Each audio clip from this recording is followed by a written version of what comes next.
Thank you, Mr. Chairman, and thanks for having this hearing. It gives me my sporadic opportunity to educate people on how we do things in North Dakota. And I think I would start with saying there truly are no federal elections.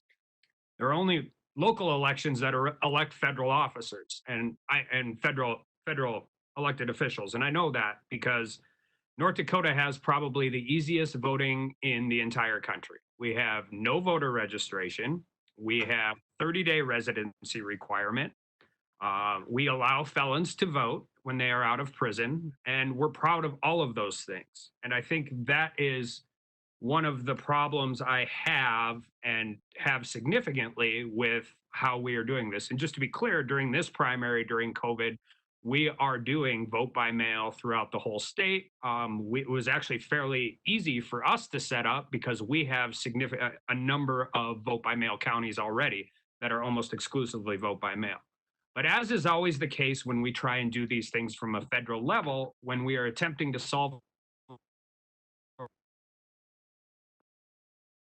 a perceived problem somewhere else, it will cause problems in places like mine.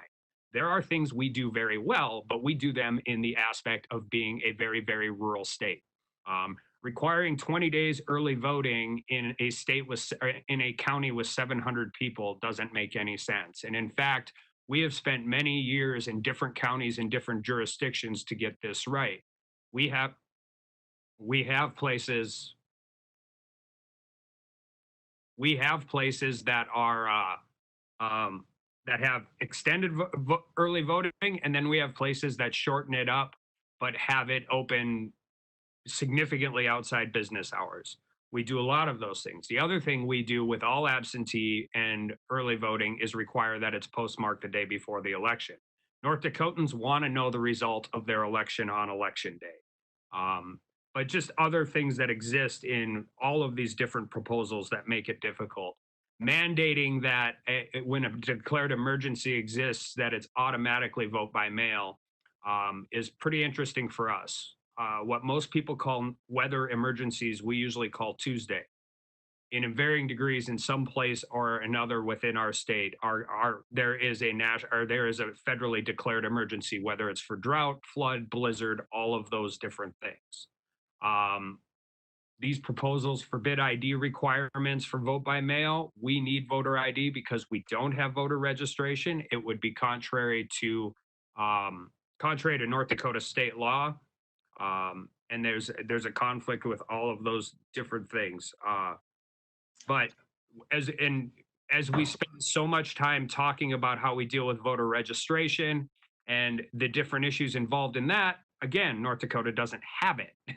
And so we deal with different things. And I have to say, too, even as we're doing this right now in North Dakota, you want your population to have confidence in the ballot, in the voting process.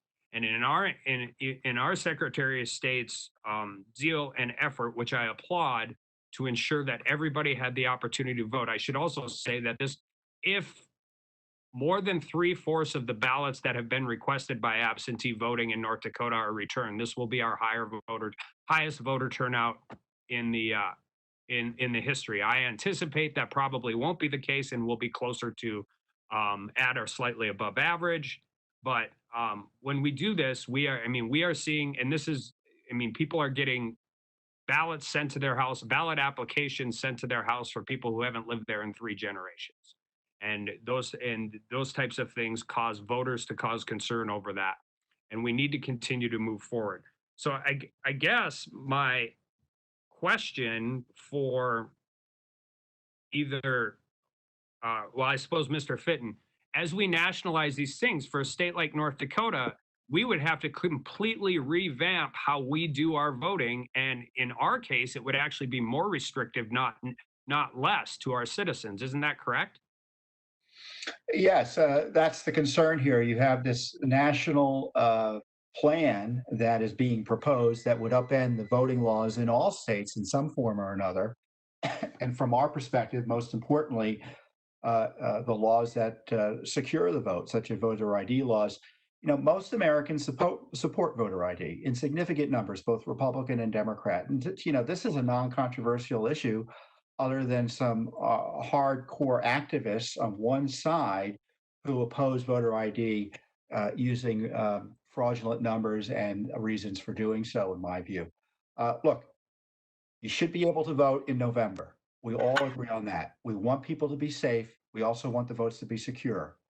Blowing up the system now is the wrong thing to do, whether at the national level or even state by state, where you get confusion reigning as opposed to reassuring voters their votes will be counted in the ordinary course, in the ordinary way. Just vote as you normally are used to doing so.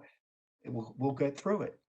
What we're hearing now is an effort to disrupt the elections, not to secure them.